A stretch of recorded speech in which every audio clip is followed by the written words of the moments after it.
आज कथा में सबसे पहले महात्म्य पहले श्लोक सुनेंगे कि सच्चिदानंद रूपाय, सच्चिद आनंद रूपाय संसार की उत्पत्ति करने वाले हैं, प्रलय करने वाले हैं और नहीं भी हैं, कारण रहते हैं। अर्थात बोले जो ब्रह्मा है, जो विष्णु हैं, जो रुद्र हैं, त्रिदेवाय सहिताय, ऐसे त्रिताप नाशाय, तीनों प्रकार की ताप का नाश करने वाले, तापत्रय विनाशाय श्री कृष्णाय वयम नमः। जय हो। ऐसे श्री कृष्ण भगवान को हम सब प्रणाम करते हैं। इसके बाद बोले यम प्रव्रजंतम अनपेतम अपेत कृत्यम द्वैपायनो विरह कातर आज हावो पुत्रेति तन्मयतया तर्वोभिनेदो तम सर्वभूत हृदयम मुनिमान तोष्मि। जय जय। वैसे भगवान सुखदेव जी महाराज ने जिस समय अपना अवतार लिया है, बोले यम प्रप्रजंत मन पेद कृत्यम, जिनका यज्ञोपी संस्कार नहीं हुआ है, जनमत ही सुखदेव जी ओ नरा लपेटे अंग, बोले नरा को लपेटे हुए नाल को और हाथ से पकड़े हुए, 16 वर्ष की अवस्था है और वन को जा रहे हैं। ऐसे समय में विरह कातर श्री वेद व्यास जी महाराज, बेटा के विरह में कहां जा रहे हो लाल? बोले जिन्हें जब आते महाराज श्री सुखदेव जी जंगल में प्रवेश करते हैं तो तरवो अभिनेदु, बोले इन्हें वृक्ष झोंक झोंक करके प्रणाम करते हैं। ऐसे सर्व हृदय में विराजमान प्रभु श्री सुखदेव जी महाराज को हम सब प्रणाम करते हैं। अब बोले कथा हो जाए, और कथा कहां पर होनी चाहिए?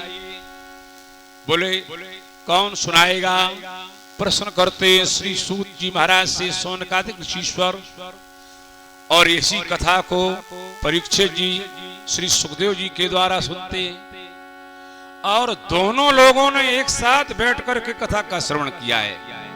सूत जी ने और राजा परीक्षित ने, दोनों लोगों ने बैठ करके एक बार कथा सुनी है श्री सुखदेव जी के द्वारा।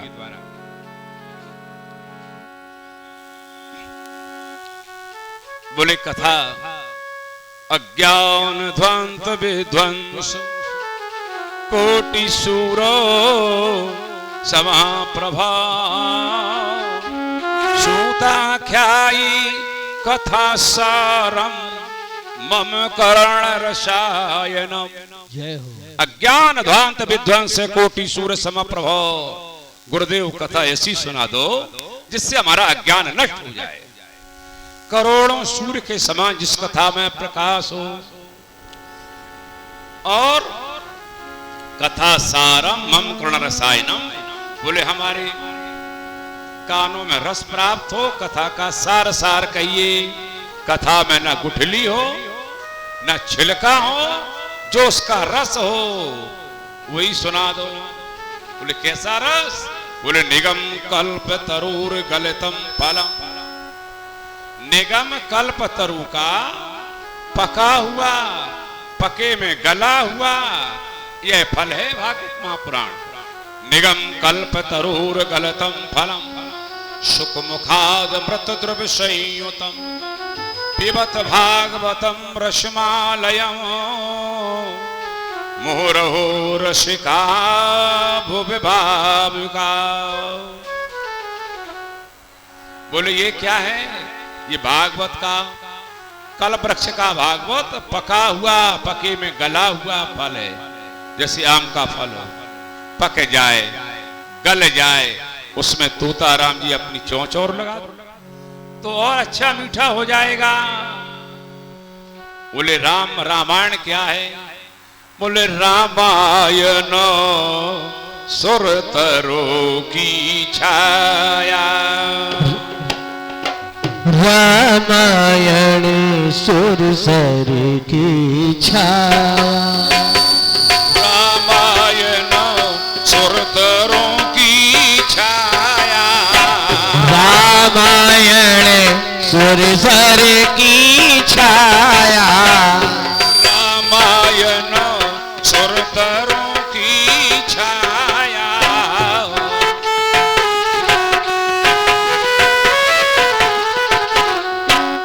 दुख भादूर निकट जो आया,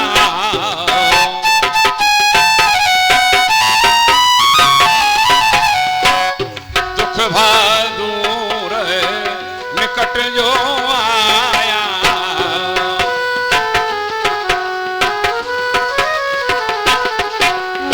बोले कथा मुझे सुना दो और लगी हुई है। सूत जी के सामने सोनक आदि 28 ऋषि कहते हैं और सज्जनों सुखदेव जी के सामने राजा परीक्षित कहते हैं। इसी कथा को सुनने के लिए पार्वती मैया भोले बाबा से जिद करती है क्या मुझे भी कथा सुना। भोले बाबा ने कहा मैं कथा नहीं सुनाऊंगा।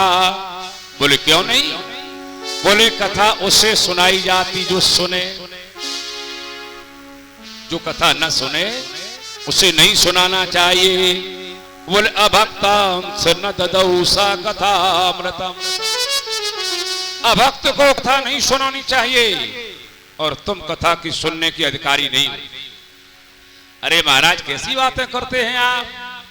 अमर क्षेत्र में विराजमान रहने वाले कैलाशवासी त्रिभुवनवासी भोले बाबा ने कहा पार्वती मेरा कई बार विचार बना मैं प्रभु राम जी की सेवा करना चाहता हूं लेकिन नहीं कर पाए क्योंकि भगवान राम मुझे आराध्य मानते हैं। भगवान राम मुझे आराध्य मानते हैं लेकिन मैं सेवा करके रहूंगा। बोले कैसे करोगे सेवा। बोले मैं आपकी बात ऐसा अवतार लूंगा। तो महाराज शंकर बाबा ने 11वें रूप में रुद्रदेव 11वें रुद्र श्री हनुमान जी का अवतार लिया, अनवरत सेवा करने का अवसर प्राप्त किया। सज्जनों सती जी ने कहा नहीं महाराज मैं कथा सुनूं। बोले यद्यपि जोशता नहीं अधिकारी,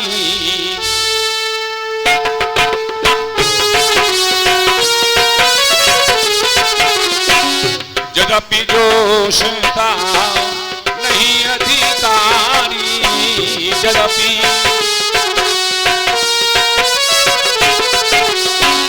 दासी मन क्रम वचन तुम्हारी,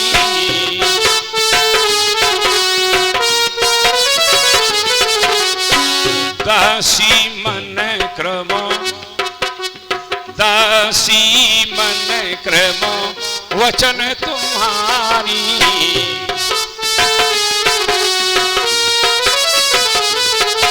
कौन कह रहा है। मां पार्वती कहती कि दासी मन क्रम वचन तुम्हारी।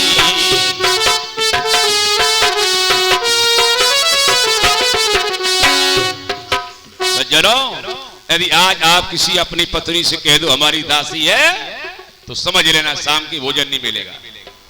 दासी मन क्रम वचन तुम्हारी। बोले मैं दासी हूं, मैं पत्नी हूं, मैं दासी नहीं हूं। दासी सेवा करती, हमारा काम सेवा का नहीं। मैं सेवा नहीं कर सकती हूं जबकि पत्नी पति की काया की छाया है और बिना सेवा किए हुए उद्धार हो ही नहीं सकता है। पत्नी यदि पति की सेवा नहीं करती है जीवन में कभी उद्धार नहीं होगा। चाहे 9 दुर्गा व्रत रहो, चाहे 4 धाम 6 धाम 18 धाम जितने भी धाम कर जाओ कुछ नहीं मिलेगा। सेवायाम भज, सेवा के द्वारा ही सब कुछ प्राप्त होता है। 9 दुर्गा उपासी है, व्रत है और पति बेचारे भूखे बैठे। दुर्गा अरे 40 पढ़ ले, अरे रामायण पढ़ ले, क्या रखा है। तुम्हारी पति भूखे है तुम झूठी सेवा कर। बोले दासी मन क्रम वचन तुम्हारी। भोले बाबा ने कहा पार्वती इसी में तुम्हारे भ्रम को मिटाने के लिए मैं तुम्हें एक बार ले गया था। मैंने सोचा तुम्हारा भ्रम किसी प्रकार मिट जाए तो मैंने कहा मैं तो रोज समझा रहा हूं, चलो एक महात्मा के पास जाऊंगा और उनके द्वारा कथा सुनूंगा। बोले एक बार त्रेता युग माई, एक बार त्रेता युग माही, एक बार त्रेता युग माई, एक बार त्रेता युग माही। शंभु गए कुंभज ऋषि पाई, शंभु गए कुंभज ऋषि पाही, शंभु गए कहाँ गए? कुंभज घड़ा, घड़ा के पास शंभु गए कुंभज ऋषि पाई, शंभु गए कुंभज ऋषि पाही। संग सती जग जननी भवानी, संग सखी जग जननी भवानी, पूजे ऋषि अखिलेश्वर जानी, पूजे ऋषि अखिलेश्वर जानी, पूजे ऋषि अखिलेश्वर जानी, पूजे ऋषि अखिलेश्वर जानी। शंकर जी कथा सुन रहे हैं, ऋषि के द्वारा सुन रहे हैं, ऋषि को बढ़ाई देने के लिए सुन रहे हैं। और सज्जनों, शंकर जी समुद्र है और कुंभज ऋषि अगस्त जी महाराज घड़ा है। समुद्र में घड़ा मन आचार सबसे बड़े संसार में भी कोई है तो महाराज शंकर महादेव भूत भावन भोले बाबा महाकाल विश्वनाथ, इनके से बड़ा कोई आचार्य है ही नहीं। लेकिन सज्जनों क्यों ले गए? शायद हमारी बात पत्नी ना माने, महात्मा जी की मान जाए, कथा राम जी की सुना दी जाए तो संशय दूर हो जाए। लेकिन सती ने कथा सुनी नहीं। किसी को जबरदस्ती ले जाओगे, चलो ले चले तुम्हें चार धाम, घर में मन ही नहीं लग रहा उसका। शंकर जी कथा सुनते हैं, सती कथा नहीं सुनती है। कैसे जाना? यदि कथा सुन लेती सती जी तो संशय नहीं होता। राम जी को देखा है, देखकर भ्रम नहीं होता। कथा सुनने में सब कुछ लिखा है। बोले कौन राम है? मुझे भ्रम हो रहा है। क्यों? तुमने कथा सुनी नहीं इसलिए भ्रम हो रहा है। नहीं तो लिखा है भाई प्रगट कृपाला दीन दयाला कौशल्या हितकारी। भाई प्रगट कृपाला दीन दयाला कौशल्या हितकारी।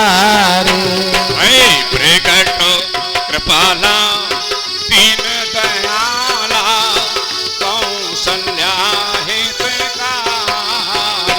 भय प्रगट कृपाला दीन दयाला कौशल्या हितकारी।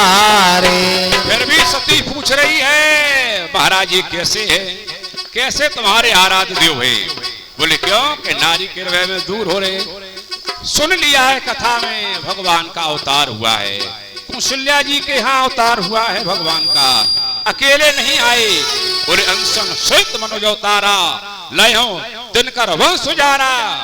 ये सब कुछ सुन लिया है लेकिन कान में नहीं पड़ा। कुछ लोग कान में सुनते इधर उधर निकाल दे, यहाँ से गए जैसी की आश्चर्य होता है। चार धाम की यात्रा महाराज हम सब जगह हो जाए, जितने तीर्थ सब करडारी के करने का सौभाग्य प्राप्त हुआ। कुछ लोग कहते महाराज हम सब करडारी, मतलब करके फेंक दे। डारने का मतलब हटा दे। कथा को कभी सुना नहीं जाता है, कथा को पिया जाता है। सुनने से क्या है? कान में आवाज इधर से उधर निकल जाएगी। और पीने से जल पिया, दूध पिया, गले में गया और गले से हृदय में जाएगी। और हृदय में ठाकुर जी का वास है तो हमारा हृदय पवित्र हो जाएगा। पिबत भागवतम रसमालय मोहरहो रसिका भूमि भावुक जन जब तक श्वास रही तब तक भागवत को पीते रहो, पीते रहो। तो क्या कहा? बोले महाराज कथा सुना दो। कैसी हो? बोले कथा ऐसी हो, श्री शाम यदि श्रेया पावना नाम कि पावनम श्रेष्ठ से श्रेष्ठ हो, पावन से पावन हो, भक्ति ज्ञान विराग आप तो विवेको बरते महा माया मोह निराश्च वैष्णवी कृति। कथा कैसी हो? गुरुदेव जी की कृपा हो जाए, चिंता मणि लोक सुखम सुरदु स्वर्ग संपदम। चिंता मणि होती है, हमें तो मिली नहीं, आपको कहीं मिल जाए। कोई मणि होती जिसका नाम चिंता मणि आया, चिंता मणि मिल जाए, चिंता मणि को मिलकर संसार का सुख प्राप्त हो जाता है। और कल्प वृक्ष के द्वारा स्वर्ग की संपदा मिल जाती है। लेकिन यदि गोविंद गुरु जी की कृपा हो गई तो संसार की बोले प्रक्षति गुरु प्रीतो वैकुंठम योग, योग दुर्लभ ठाकुर जी का धाम प्राप्त हो जाता है। बोलो वृंदावन बिहारी लाल की जय हो। धन्य है तुम्हारा मन, प्रीति सोनक चित्ते। ए सोना प्रीति सोनक चित्ते यतो वैष्णवी विचार्य चे। प्रीति सोनक चित्ते। ए सोनक जी महाराज, तुम्हारी प्रीत भगवान की कथा में है, अच्छी बात। सब लोगों को वाणी विचार करके बोलना चाहिए। तुमने तो वाणी को विचार करके बोला है, बिना विचारे कभी भी अपनी वाणी को नहीं बोलना चाहिए। पता नहीं हमारे द्वारा जो भी कहा गया हो उसका दूसरे पर क्या असर हो, बड़बड़ बड़बड़ बड़ बोल देना, ऐसा नहीं। किसी ने कुछ कहा है, बिना विचारे पशु भी भोजन नहीं करता है। घर में आपकी गाय है, भैंस है, जो भी हो, जो आपका चारा छोटा होता आराम से पालेगा, बड़ा बड़ा डाल दो एक एक बीते का खाएगा नहीं। तो बच विचार चाहे वाणी को विचार करके बोलना चाहिए। प्रीति सोनक चित्ते तो विचार सर्व सिद्धांत निष्पन्नम संसार भयनाश।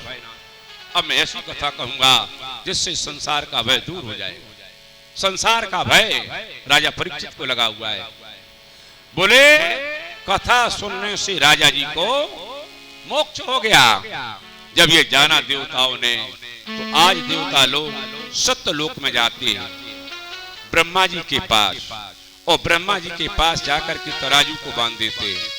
एक तरफ भागवत को रख दिया, एक तरफ 17 पुराणों को रख दिया, और रखने के बाद तुलना करते हैं, वेद उपदेशों को रख दिया, रखने के बाद वेदों को रखने के बाद, और जब तोल रहे हैं, बोले क्या हुआ?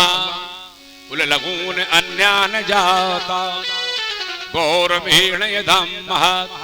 अन्न थे लघु हो गए, अन्न थे हल्के हो गए, और भागवत महापुराण बजरीला हो गया।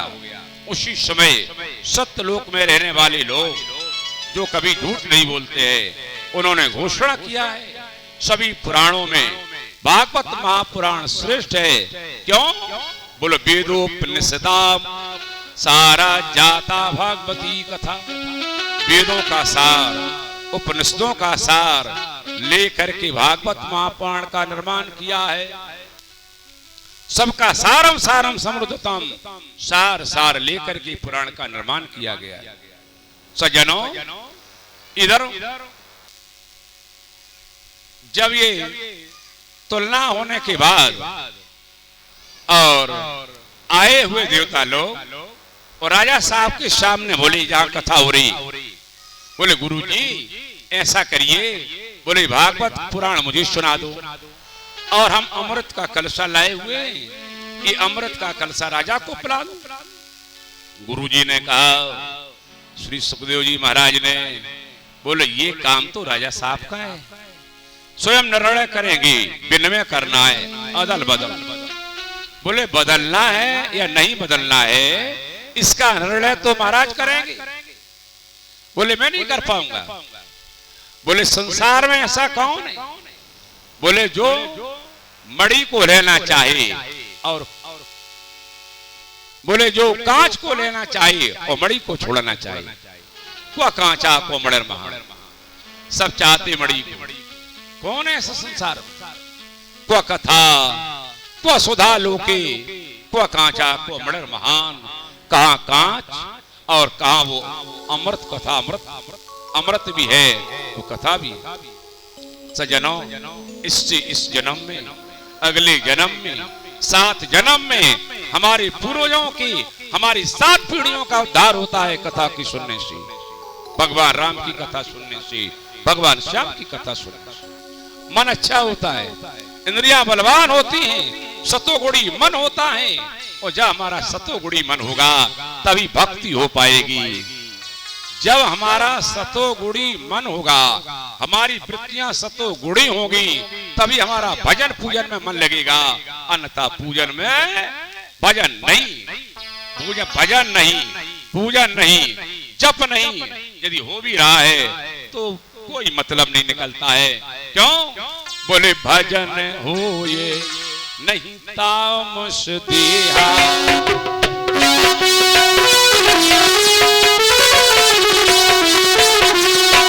भजन हो या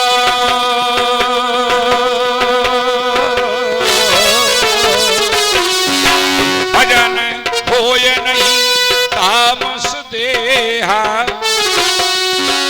मन क्रम वचन सत दृढ़ निया।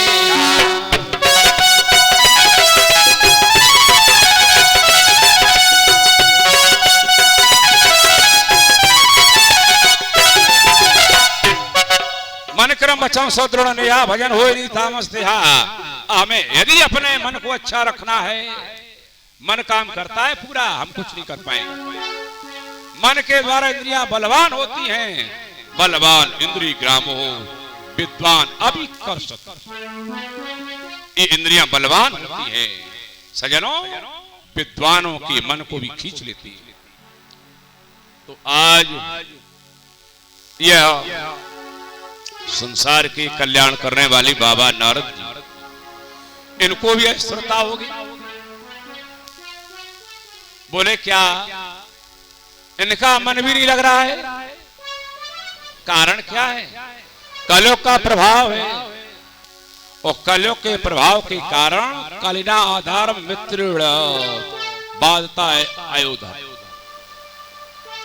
आज कलयुग का जो मित्र धर्म है उसने सभी को बांध लिया। देवर्षि नारद जी ने विचार किया, बोले ऐसे समय में यदि विचरण हो जाए तीर्थ यात्रा का, तीर्थ करना बहुत जरूरी है। कुछ लोग ये भी कहते हैं हम महाराज तीर्थ में खर्च नहीं करेंगे, यहां कन्यादान कर देंगे, किसी गरीब को खिला देंगे। ब्राह्मण को खिलाना, संत को खिलाना बहुत जरूरी है, और गरीब को भी खिलाना चाहिए, लेकिन गरीब के लोभ में ब्राह्मण को छोड़ना नहीं चाहिए। क्यों? संतों का मत है कि बिना ब्राह्मण भक्ति के भगवान की भक्ति नहीं हो सकती है। मैंने विद्वानों में संतों के द्वारा सुना है, जिस व्यक्ति में ब्राह्मण की प्रति भक्ति नहीं है वो भगवान राम का भक्त हो ही नहीं सकता है। इसलिए तीर्थ में जाकर के ब्राह्मण भक्ति हो, सेवा हो, और जहां तीर्थ में पैर चले जाते हैं, जिन लोगों के तीर्थों में चलकर के पैर चलते हैं, भगवान उनके हृदय में आकर के विराजमान हो जाते हैं। बोल वृंदावन बिहारी लाल। बोले पुष्करम च प्रयागम च काशी में गोदावरी तथा हरि क्षेत्र कुरुक्षेत्र श्रीरंग से तो बंधनम। बोले इस स्थानों पर महात्मा जी जा रहे, देवर्षि जी महाराज ने, लेकिन तीर्थों में शांति नहीं मिली बाबा। तीर्थों में जाने के बाद शांति नहीं मिलती है, तो विचार किया आप क्या करें, कहां जाएं, जब तीर्थों का हाल ये है। बोले बोले न योगी न सिद्धो वा न ज्ञानी सतक्रियो नरा कलिनाधर मित्रेणा बाधिता अधुना। आज सबने बांध दिया है, कलयुग के प्रभाव के द्वारा सबको वध कर दिया गया। सज्जनों, बोले क्या करे कहां जाए, ऐसा विचार करके देव ऋषि जी महाराज श्री धाम वृंदावन में जाते हैं।